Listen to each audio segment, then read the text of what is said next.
Taib. Itu yang perdana insyaallah. Kemudian dikatakan oleh penulis rahimahullah, bal yasihu an tu'ajjaru dan tu'ajjara ardul unwati wa nahwiha li'annaha mu'ajjaratun fi aidi arbabiha bil kharaj al madrubi 'alayha fi kulli 'am. Taib, itu tidak kita bahas lagi. Nah, tapi ada pembahasan di sini kemudian. Dan ini berikutnya insyaallah. Wa ijaratul muajjar jaizah. Wa ijaratul muajjari jaizah. Menyewa barang yang disewa itu boleh. Menyewa barang yang disewa itu boleh. Apa maksudnya? Antum nyewa barang, kemudian antum sewakan ke orang barang itu boleh. Antum menyewa barang, kemudian antum sewakan ke orang lain, itu boleh. Namun dengan syarat dua. Anda ulangi, jika contohin dulu. Jadi ijaratul muajjari jaizah. Menyewakan barang yang disewa itu boleh. Jadi antum ngontrak, nyewa rumah atau nyewa ruko. Kayaknya saya nggak pakai dulu ruko ini. Tapi ada teman lain dia butuh ruko, nyari kontrakan ruko buat jualan. Maka antum bilang, akhi antum mau nggak? Antum nyewa ruko nih, tapi anda sewain lagi ke antum. Antum mau nggak? Maka ini boleh.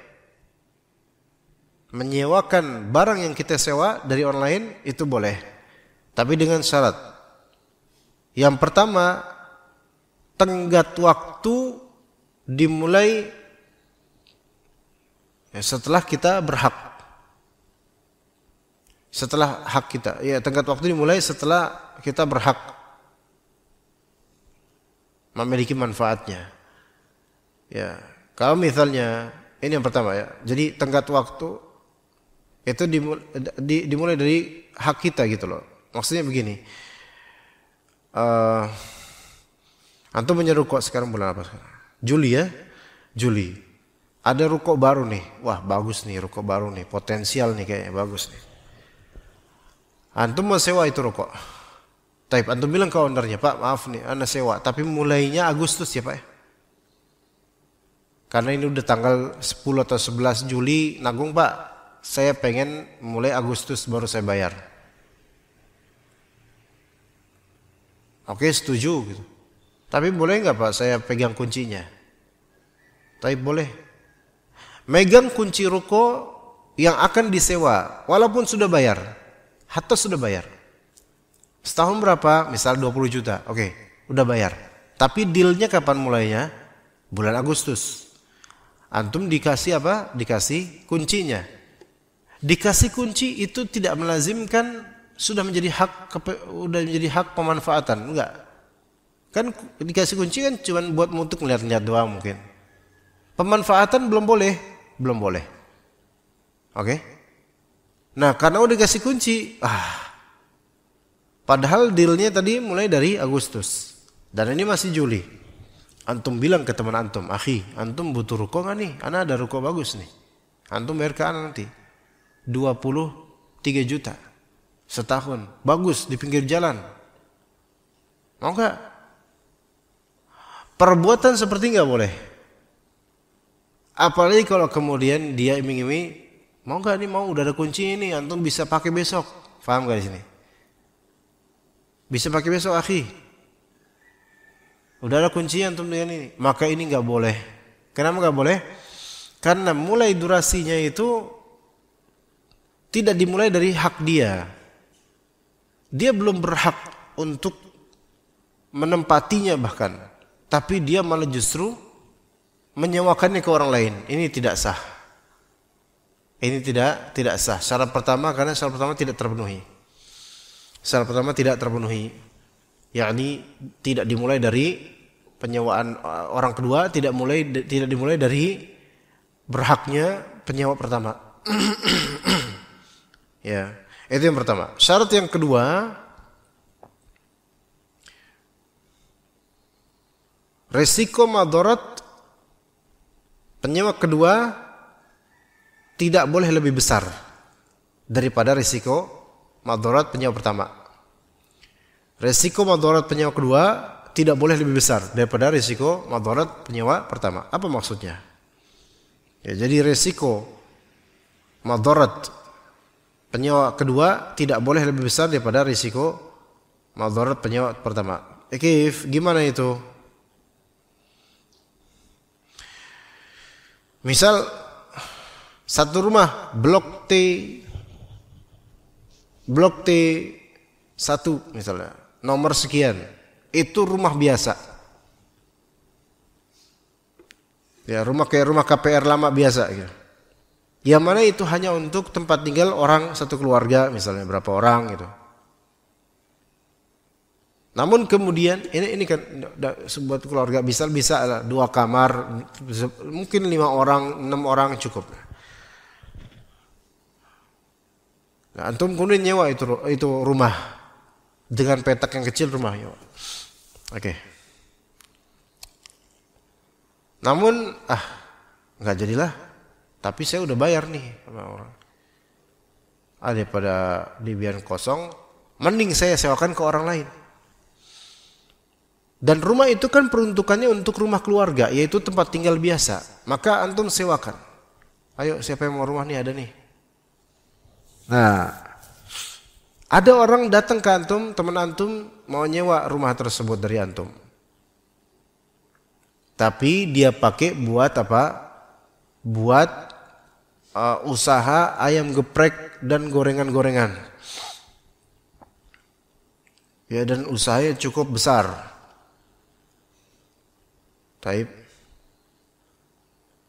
Maka di sini walaupun ini dia usaha online dan usaha GoFood dan semisalnya, di rumahan ini dia mau menjadikan ini sebagai gudang gorengan gitu loh, atau usaha gorengan yang besar. Jadi bukan buat tempat tinggal keluarga, bukan, melainkan buat usaha. Bukan toko online, bukan toko offline, melainkan toko online tapi di production house gitu loh. Namanya satu rumah untuk keluarga belaka itu tentu tidak bisa disamakan dengan production house, apalagi gorengan, dan yang membutuhkan gas, membutuhkan minyak, ini itu, tembok itu resikonya lebih besar untuk kotor, ya. Resiko kebakaran juga lebih besar. Maka ini nggak boleh, karena penyewa kedua memberikan risiko atau mendapatkan risiko yang lebih besar daripada penyewa pertama. Maka nggak boleh, tidak boleh, ya. Karena apa? Karena hal ini akan menyebabkan nanti chaos nanti. Misalnya penyewa pertama dealnya ke pemilik rumah, pemilik kontrakan, dealnya saya ya tentu untuk rumah keluarga gitu. Tapi malah justru ini malah dijadikan sebagai apa? Production house untuk gorengan dan semisalnya.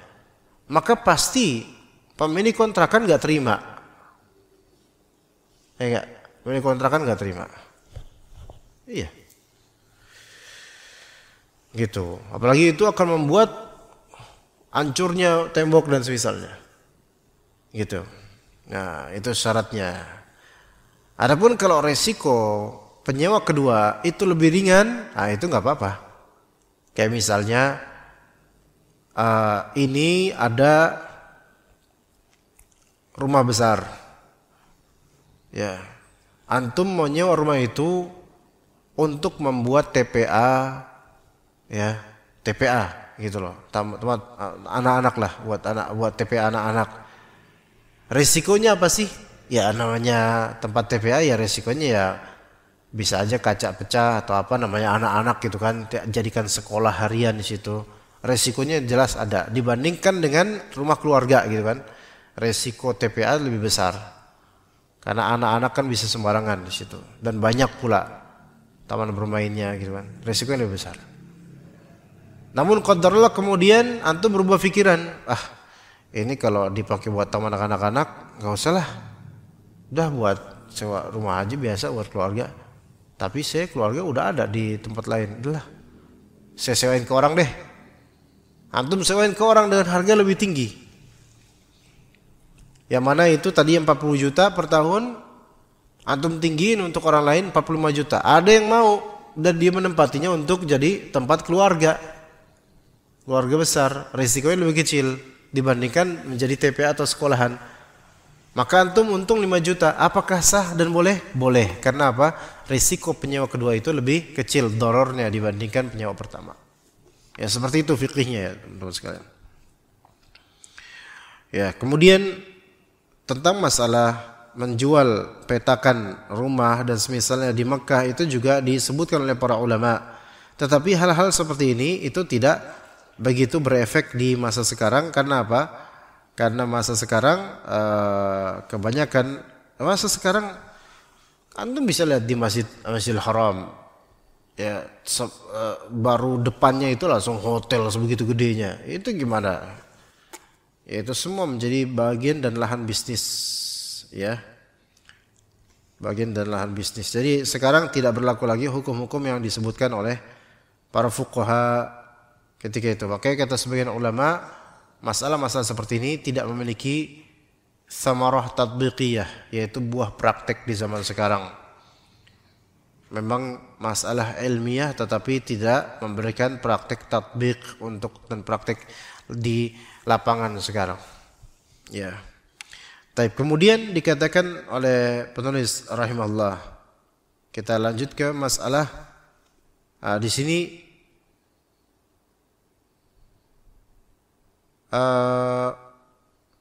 wala yasihu bai'u naq'il bi'r wa ma'il 'uyun li'anna ma'aha la yumlak. Tidak sah menjual isi dari sumur dan air dari mata air. Tidak sah menjual air dari mata air karena airnya itu la yumlak, tidak dimiliki. Dan ini sesuai dengan hadis Nabi SAW. Li hadis, karena ada hadis Nabi SAW, al-muslimuna syuraka'u fi thalath. Orang-orang muslim mereka berserikat di 3 hal. Fil ma'i wal kala wan nar. Dalam urusan air, dalam urusan rumputan dan api. 3 ini enggak boleh dijual. Namun nanti ada rinciannya sebenarnya masalah ini ya. Air dilarang dijual. Namun kalau kita lihat, cerminkan di masa sekarang, air kok dijual? Nah, gini gitu. Yang sekarang air dijual, ya, itu lebih tepatnya ke jasa dan kemasannya yang dijual. Lebih tepatnya boleh kita sebutkan ke jasa dan kemasannya yang dijual.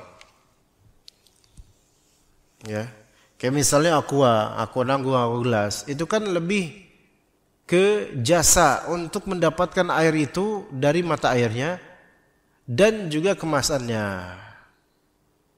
Ya. Bukan semata-mata air yang dijual.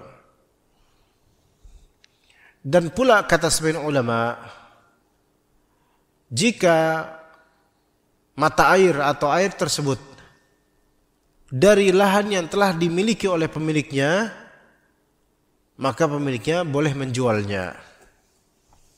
Ya.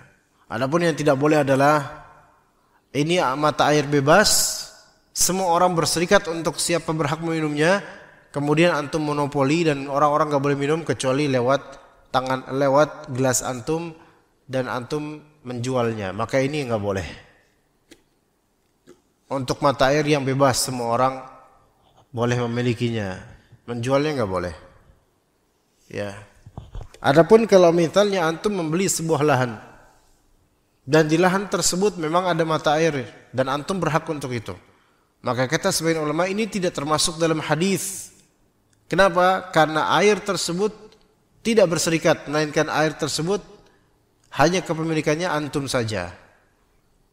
Beda dengan air sungai yang mengalir. Air sungai yang mengalir jernih, antum timba dan antum jual air itu, enggak. Karena apa? Karena ini berserikat. Makanya tapi sekali lagi kembali ke yang tadi, yang dijual bisa saja sebenarnya jasanya atau kemasannya.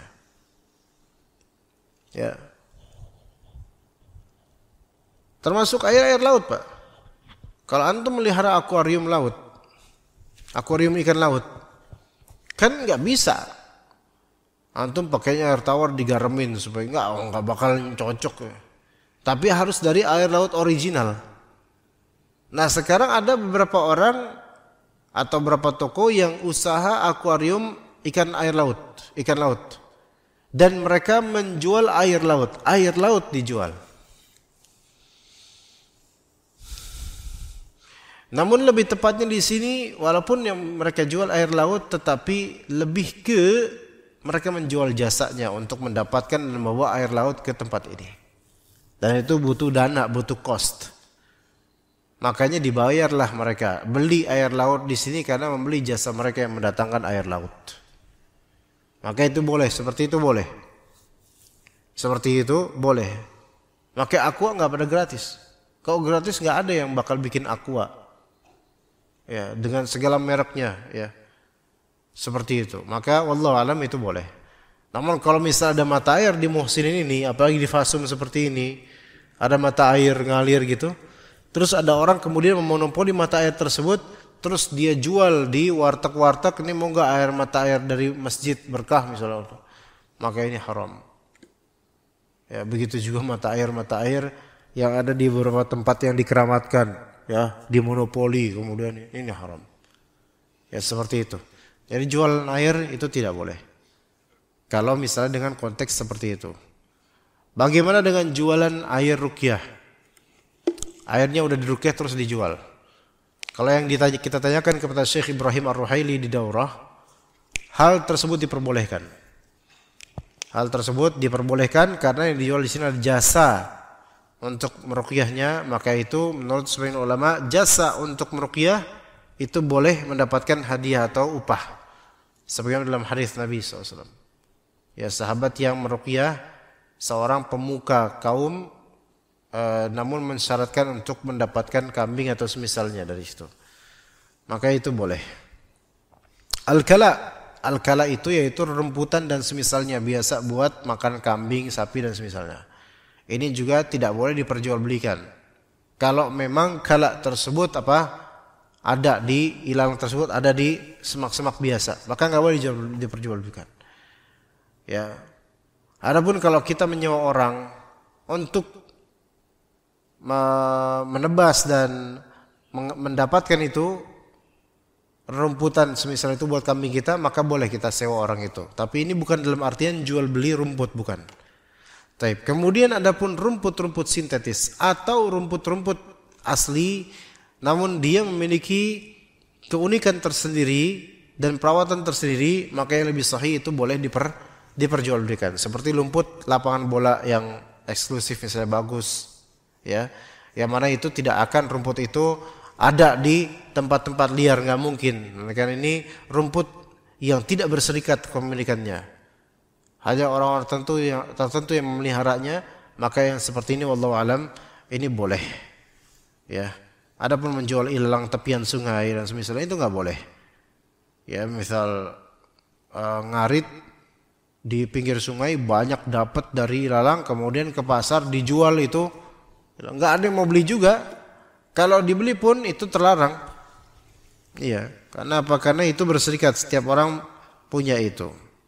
Tapi kemudian wanar, api juga tidak larang untuk diperjualbelikan. Lalu bagaimana dengan gas? Ya, atau apa geretan? Apa namanya? Korek gas. Ya, itu kan api. Geretan. Ya. Geretan itu apa ya geretan? Geretan apa? Korek api, bahasa dulu geretan. Korek api gitu. Ini kan api, ya. Tapi ini yang dijual bukan apinya sebenarnya. Yang dijual adalah wasilah menuju api. Yaitu korek-korek ini dan juga apa? Korek gas. Maka ini yang seperti ini boleh untuk diperjualbelikan. Wallahu taala alam. Mungkin kita cukup sampai situ insyaallah. Barakallahu fikum. Pak Fajar, ada pertanyaan Pak Fajar?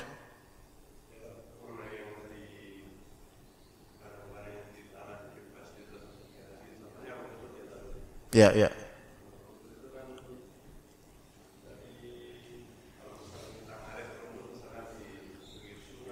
Ya.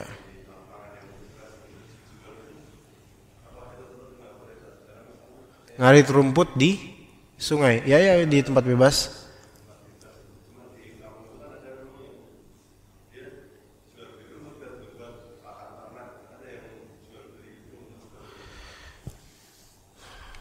Sebenarnya asli nggak boleh. Cuman kalau misalnya dia disewa, ya itu masalahnya. Gini, masalahnya begini. Asli nggak boleh tetap, asli nggak boleh. Seperti air, ya. Mungkin dia menjual itu untuk orang yang tidak memungkinkan untuk dapat rumput. Mungkin, tapi sekali lagi ya itu sebaiknya profesi seperti itu dihindari. Kecuali kalau dia memang disewa sama orang dari awal, ya saya sewa kamu, tolong carikan rumput buat kambing saya. Ini bukan menjual rumput ini namanya. Ini menjual jasa untuk mendapatkan rumput. Jadi baiknya sih ganti ya. Karena kalau orang ini orang ini akadnya aja, baiknya dia jangan jualan rumput, tapi dia menjual skill dia, jasa dia untuk mendapatkan rumput-rumput itu. Sebenarnya di sini juga ada yang kayak gitu. Kayak misalnya kita itu punya peternakan dan kita suruh orang untuk handle peternakan kita, ya kan? Tugas kamu jaga kandang dan juga ambil pakan tiap hari di tempat liar, nggak apa-apa. Lah kita ini membayar dia itu bukan membayar rumputnya, tapi membayar jasa dia dalam menjaga ternak dan juga mencari makanannya. Gitu aja. Adapun kalau misalnya orang ini memang kemudian mencari rumput, ditebas-tebasin, kemudian dia bawa, terus dia tawarin ke orang-orang, ini jangan, ini nggak boleh, nggak boleh. Ya.